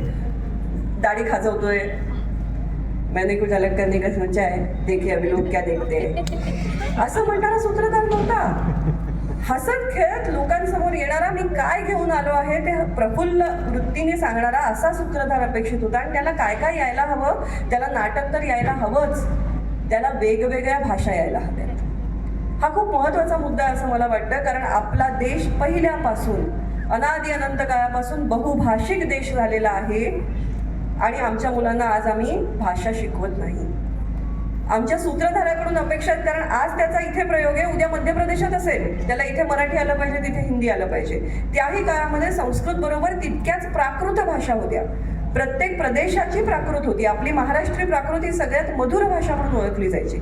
शौरसेनी प्राकृत होती, अवंती प्राकृत होती. तर या ठिकठिकाणच्या भाषा नटाला आल्या पाहिजे. ही जर नटाकडून अपेक्षा आहे तर पंडिताकडून तर तेव्हा होतीच. कारण संगोष्ठी मी मगाशी म्हटलं त्या सगळ्या ठिकाणी व्हायच्या. विद्वानांना राजे बोलवून घ्यायचे, पॅट्रोनेज होतं, राजाश्रय होता. ही खूप महत्वाची गोष्ट आहे. युएन सॅंगने एक इतकं सुंदर वाक्य लिहिलंय. तो म्हणतो, भारतातले विद्यार्थी भाग्यवान आहेत कारण त्यांना वस्त्र, औषध आणि अन्न याचा विचार करावा लागत नाही. विद्यार्थी आहे म्हटल्यावरती आपल्याकडे त्याला वाढलं जायचं. अगदी आत्तापर्यंत माधुकरीवरती विद्यार्थी जेवत होते की. ही केवढी मोठी ताकद आहे देशाची बघा. ही आपली रुजलेली शिक्षण व्यवस्था आहे जी दुर्दैवाने आज आपण विसरलो. आज विद्यार्थ्याला घरात घ्यायला तयार आहोत का आपण? काय असेल, कोण असेल, कुठला अभ्यास करतो की नाही काय माहिती, किती टक्के मिळणार आहेत याला वाढवून. तुम्हाला काय करायचं आहे, शिकतोय, वाढा त्याला. कारण आपल्या पूर्वजांनी हे केलं. युएन सॅंग सारखा माणूस लिहून जातो की भारतातले विद्यार्थी भाग्यवान आहेत कारण त्यांना वस्त्र, अन्न आणि औषध याचा विचार करावा लागत नाही. अशा पद्धतीचा शिक्षणाला पोषक असा समाज आम्ही त्या काळामध्ये घडवला होता. असा समाज पाहिजे. तर चाणक्य हा असा शिक्षक की ज्याने चंद्रगुप्त मौर्य घडवला, ज्याने मौर्य साम्राज्य घडवलं, तो एक शिक्षक होता. काश्मीरमध्ये आजही सुय्य नगर म्हणून आहे. तो सुय्य एक शिक्षक होता ज्याने काय केलं, काश्मीरमध्ये मोठा पूर आला होता आणि त्या पुरामध्ये एक धरण कोसळून गेलं. आता धरणाने कोसळल्यामुळे सगळा गाळ झाला, रस्ता बंद झाला, पुढे जाता येत नाही, मागे जाता येत नाही. काम इतकं मोठं आहे, काय करायचं? जनसहभाग. आणि जनसहभागाची पहिली कल्पना कुणाच्या मनात आली? एका शिक्षकाच्या मनात आली. त्या काळामध्ये राजांचे हेर फिरायचे ना, हा शिक्षक असाच कुठेतरी पारावरती बसला होता सुय्य. आणि तो म्हणाला की खरं तर माझ्या डोक्यात कल्पना आहे, राजाने जर ती ऐकली तर हा प्रॉब्लेम सॉल्व्ह होईल. त्या गुप्तचराने ते ऐकलं, त्याने राजाला सांगितलं एक शिक्षक आहे आणि तो असं म्हणतो. राजा म्हणाला शिक्षक आहे, मग त्याचं म्हणणं ऐकलं पाहिजे, त्याला घेऊन ये. राजाने त्याला बोलवून घेतलं आणि त्यांनी सांगितलं काही नाही, आपण काही दिनार घेऊया आणि ते आत्ता जो गाळ झालाय ना त्याच्यामध्ये टाकूया. ते दिनार शोधण्यासाठी लोक आपोआप दगड बाजूला करतील आणि तुमचा मार्ग मोकळा होईल. किती सोपी युक्ती आहे बघा. पण ही एका शिक्षकाला का सुचते? कारण शिक्षकाला समाजाची नस सापडलेली असते. त्याला माहिती आहे समाजात अवतीभोवती काय घडतंय. आणि हा सुय्याची बुद्धिमत्ता केवळ एवढ्या एका व्यावहारिक गोष्टीसाठी पुरती मर्यादित नव्हती. त्याने त्यानंतर त्या पुढचं धरण, आता परत पूर येऊ नये म्हणून कसं धरण बांधलं पाहिजे याची योजना त्या शिक्षकाने आखून दिली. त्या काळातला सिव्हिल इंजिनिअरिंगचा उत्कृष्ट नमुना हा सुय्याने उपस्थित करून दिला. हे एक शिक्षक करू शकतो. फक्त शिक्षकावर विश्वास दाखवण्याची, श्रद्धा ठेवण्याची, जी गुरुवरची श्रद्धा आपण म्हणतो ना, ही अशी डोळे श्रद्धा, अंधश्रद्धा नाही म्हणत होत आपण. गुरुला प्रश्न विचारा, तो शंका निरसन करेपर्यंत त्याला हैराण करा. आणि गुरुही असा असला पाहिजे की शिष्याकडून पराभव झाला तर तो मान्य करेल. तो सांगेल मला नाही येत बाबा हे, आपण दुसरीकडे जाऊया, तूही समजून घे, मीही समजून घे. असं एक आदर्श चित्र आपल्या डोळ्यासमोर असायला हवं. तर जाता जाता चाणक्याची छोटीशी एक गोष्ट, कारण गुरु कसा असावा याचा चाणक्यासारखा सुंदर उदाहरण मला वाटतं सापडणार नाही दुसरं. एकदा चाणक्याकडे एक परदेशी पाहुणा आला होता. त्या काळामध्ये आपण ग्लोबली खूप ऍक्टिव्ह होतो आणि लोक आपल्याकडे येत होते, आपण लोकांकडे जातो. तर तसा परदेशी पाहुणा आला होता आणि रात्रीची वेळ होती, दोघं चर्चेला बसले होते. चाणक्याची कुटी चाणक्यावरती एक मुद्रा राक्षस नावाचं फार सुंदर नाटक आहे विशाखा दत्तांनी लिहिलेलं. अर्थात ते नाटक आहे, पण त्या नाटकामध्ये त्यांनी जे काही चाणक्याचं चित्र उभं केलंय ते त्याच्या समोर असलेलं चित्र आहे ना. म्हणजे आता आज मी शिवाजी महाराजांना पाहिलं नाही, पण मी जर शिवाजी महाराजांविषयी काही लिहीन तर माझ्या मनात तुम्ही जी शिवाजी महाराजांची प्रतिमा उभी केली, आपल्या समाजाने जी उभी केली तीच उमटेल, बरोबर. तर त्यामुळे त्यातला चाणक्य आपल्याला दाखवतो की खरा चाणक्य कसा असला पाहिजे, त्याचे एक झेरॉक्स म्हणूया आपण. हा, तर त्या नाटकामध्ये सुद्धा वर्णन आहे की हा भव्य प्रासाद चंद्रगुप्त राजाचा, सम्राट चंद्रगुप्ताचा, आणि त्याच्या शेजारी एक छोटीशी पर्णकुटी. या माणसाने राजवाड्यात कधी पायही ठेवला नाही चाणक्य, असं त्या नाटकामध्ये म्हटलं आहे. ते खरं असावं, नाही तर त्या नाटकात कसं येईल, बरोबर. तर अशा पर्णकुटीमध्ये चाणक्य बसलेला आहे आणि त्याच्यासमोर तो परदेशी पाहुणा आहे. चर्चा सुरू आहे, रात्रीची वेळ आहे आणि चाणक्यासमोर 2 दिवे, इंगुदी तेलाचे दिवे असायचे बघा पूर्वी. ज्ञानेश्वरांच्या प्रतिमेच्या समोर आपण पाहिलेला आहे तो दिवा लावलेला असतो. तसे 2 दिवे आहेत. चाणक्य गप्पा मारताना काय करतोय, बोलत असताना एक दिवा लावतो, दुसरा विझवतो, हा विझवतो, हा लावतो, असं त्याचा आळीपाळीने सुरू आहे. तर तो पाहुणा थोड्या वेळाने हैराण होतो. तो म्हणतो काय चाललंय, चांगल्या गप्पा रंगात आल्या आहेत, पण असं का करता आहेत हे. तो विचारतो की बाबा असं का करताय तुम्ही. त्याच्यावरती चाणक्याचं उत्तर असं आहे की आपण जेव्हा सरकारी गोष्टींची चर्चा करतोय ना, तेव्हा सरकारी तेलाचा दिवा लावतोय. जेव्हा आपण आपल्या काही पर्सनल बातचीत करतो आहोत तेव्हा माझ्या तेलाचा दिवा.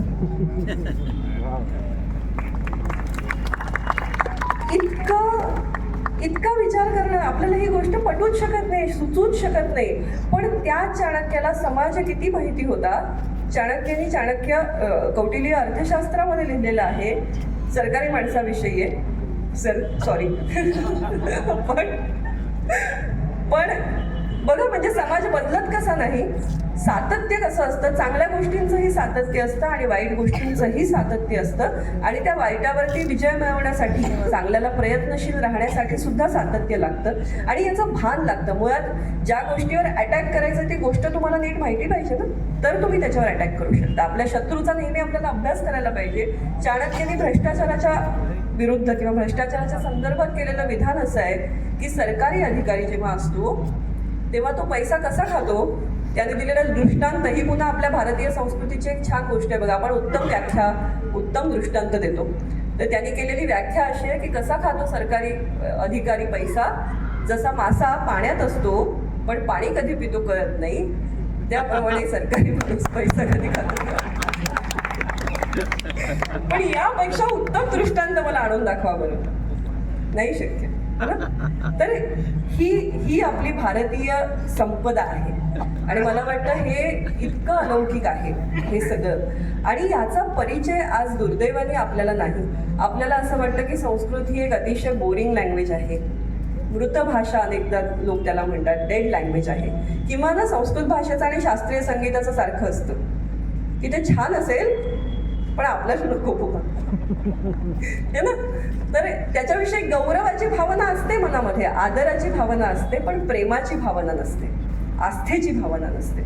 जे सर त्यांच्या कामाविषयी म्हणतात की समोर जेव्हा एखादा माणूस येतो त्याला जेव्हा आपण आपलं म्हणतो तेव्हा ते त्या माणसाचं कामही आपलं होऊन जातं. मग मी ते करतो आहे अशी भावना आपली राहत नाही.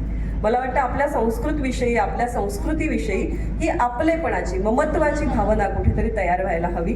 ती जर तयार झाली तर आजचे विद्यार्थी हे सगळे इतके हुशार आहेत. आज त्यांच्या हातामध्ये तंत्रज्ञानाचं एक खूप मोठं साधन आहे. पण आपल्याला गरज काय आहे तर आपल्याला त्या टेक्नॉलॉजी बिल्डिंग बरोबर आपल्याला कॅरेक्टर बिल्डिंगची गरज आहे. ती मुख्य गरज आहे. कारण आज आपल्याकडे सगळं काही असेल, तत्वज्ञान नाही आहे. आपण तत्वज्ञानाला आता घाबरू लागलो आहोत, जो खरं तर देशच तत्वज्ञानाचा देश आहे. ज्ञानेश्वर माऊलींनी फार सुंदर दृष्टांत दिलाय, तेवढा सांगून मी कार्यक्रमाचा समारोप करते. ते म्हणतात की मोरपिसाला डोळे असतात. आपण लहानपणी सरस्वतीचं वाहन म्हणून मोरपीस आपल्या याच्यामध्ये ठेवायचं, ते उशाशी ठेवलं तर जास्त विद्या येते असाही आपला एक समज होता, बरोबर. तर त्या मोरपिसावरती डोळा असतो, त्याच्यावरती जे गोल आकृती असते त्याला पण डोळा असं म्हणतो. ज्ञानेश्वर माऊली असं म्हणतात की तत्वज्ञान कसं आहे बघा. डॉक्टरेट म्हणजे काय, doctor of philosophy, doctor of that subject असं नाही म्हणत आपण. डॉक्टर ऑफ फिलॉसॉफी का म्हणतो, कारण तत्वज्ञान हे शेवटी सार आहे. जगण्याचं सार, कुठल्याही विषयाचं सार आहे, त्या विषयाचं तत्वज्ञान आहे, त्या विषयाचे एथिक्स आहे, मोरॅलिटी आहे आणि त्या विषयाचं सार आहे. तर ज्ञानेश्वर माऊलींनी दृष्टांत इतका सुंदर दिला आहे. ते म्हणतात की हे ज्ञान विज्ञानाच्या ज्या शाखा आहेत ना, हा सगळा मोराचा पिसारा आहे फुललेला. हा मोराचा पिसारा फुललेला आहे, त्याच्यावरती हजारो डोळे आहेत, पण मोराला जर त्याचे डोळे नसतील तर त्याला त्या पिसाऱ्यावरच्या डोळ्यांनी दिसणार नाही. तसंच ज्ञान विज्ञानाच्या या शाखा पसरलेल्या आहेत. आज आपण ग्लोबल एज्युकेशन मार्केटमध्ये आहोत, मार्केटच शब्द वापरते. पण त्या ग्लोबल एज्युकेशन सिनारिओमध्ये जर तत्वज्ञानाचे 2 डोळे नसतील, जे आपल्या भारतीय शिक्षण व्यवस्थेने आपल्यासाठी निर्माण केलेले आहेत, आपल्याला या ग्रंथांमधून दिलेले आहेत, या गोष्टींमधून दिलेले आहेत, ते डोळे जर आपण उघडले नाहीत तर हा सगळा पसारा व्यर्थ आहे. धन्यवाद.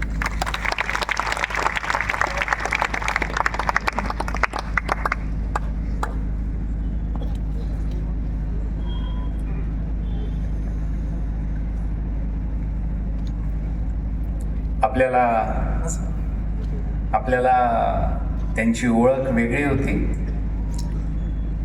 पण मी म्हणून विदुषी असा शब्द वापरला होता तुमच्यासाठी. माणूस दिसतो कसा याला फार जास्त महत्त्व असण्याचा काळ आहे, आणि ज्यात कमतरता आहे ते झाकून अजून जास्त कसं चांगलं दाखवता येईल याचा काळ आहे. आणि अशा याच्यामध्ये आपल्या ज्ञानाने, आपल्या अभ्यासाने, आपल्या कौशल्याने जे तेज त्यांच्यात निर्माण झालं आहे ते आपण आत्ता अनुभवत होतो. मला असं वाटतं याला, अभ्यासाला आणि अशा कॅरेक्टरला, चारित्र्याला महत्त्व देण्याची आता आपण फार गरज आहे. मी इतका प्रभावित झालो. किती अभ्यास आहे, किती अभ्यासपूर्ण मांडणी आहे. संस्कृतबद्दल मी बोलणार नाही. आपली परिस्थिती अशी वाईट झाली आहे. मराठी जरी टिकली तरी खूप आहे. माझे वडील, माझ्या आधीची पिढी ही मराठी बोलायची, ऐकायची, वाचायची. आम्ही वाचतो, बोलतो, ऐकतो. आमचं मात्र वाचन कमी झालं आहे, बोलणं मिक्स झालं आहे. आणि पुढची पिढी अशी आहे की ती वाचणार नाही मराठी, वाचतच नाही मराठी ऐकणं पण त्यांचं कमी आहे, बोलणं मिक्स आहे. आणि त्याच्या पुढची जी पिढी येईल 20 वर्षात, ती ऐकणार नाही, वाचणार नाही आणि बोलणार नाही. मी लिहिण्याचा विषयच घेतला नाही आहे. लिहिणा विषय संपलाच आहे. म्हणजे पुढच्या 20 वर्षात, 25 वर्षात मराठी वापरातूनच संपेल. आणि त्या पार्श्वभूमीवर ज्या समीराजी आता म्हणत होत्या, कुठली पण भाषा ही फक्त भाषा नसते, ती संस्कृती घेऊन येते. आणि त्याच्यासाठी ती किती महत्त्वाची आहे. मग पहिली माझी विनंती अशी आहे की संस्कृत, आपल्याला जेवढे श्लोक माहिती आहेत, आपल्याला जेवढ्या गोष्टी माहिती आहे, किमान त्याचे अर्थ आपण समजून घेतले पाहिजे. तेवढं किमान आपल्याला सगळ्यांना माझ्या सकट करता येईल. दुसरा एक खूप महत्त्वाचा विषय समीराजींमुळे मला सांगायला आवडेल इथे, जो मी मागेही बऱ्याच वेळा बोललो आहे. आज समीरा या अभिनेत्री म्हणून नव्हत्या बोलत, त्या एक उत्तम शिक्षिका म्हणून आपल्याशी बोलत होत्या. आणि त्यांनी जे सुरुवातीला मांडलं, माझे पण शिक्षक इथे बरेचसे बसलेले आहेत, मेरिटचे विद्यार्थी शिक्षक व्हायचे. एक मेरिटची विद्यार्थिनी शिक्षिका म्हणून इथे बसलेली आहे. या पिढीतली, आमच्या पिढीतली. ठरवून शिक्षक होणं आणि त्याला सर्वोच्च करिअर मानणं हे मागच्या 25 वर्षात, 30 वर्षात संपलं आहे. म्हणजे गायकवाड वहिनी, आत्ता आपल्या मुलामुलींसाठी आपल्याला चांगले शिक्षक पाहिजे, बरोबर की नाही? आणि त्याच्यासाठी आपण पाहिजे तो खर्च करायला तयार आहे, बरोबर? आणि चुकून असे शिक्षक मिळालेच तर मग आपले विद्यार्थी, आपली मुलं चांगली होणार, बरोबर? पण आपल्या त्या चांगल्या झालेल्या मुलांना आपल्याला शिक्षक करायचं नाही. तर मग चांगले शिक्षक कुठून समाजामध्ये निर्माण होतील? ते आकाशातून तर पडू शकत नाहीत. आणि म्हणून अशा क्षेत्रांमध्ये आपल्या मुलांना जायला आपण प्रोत्साहन दिलं पाहिजे. मराठी आहे, संस्कृत आहे, या भाषांमध्ये सुद्धा खूप मोठं करिअर आहे. तर हे आज मला त्यांच्या सगळ्या ह्याच्यातून जाणवलं. मला काही 1-2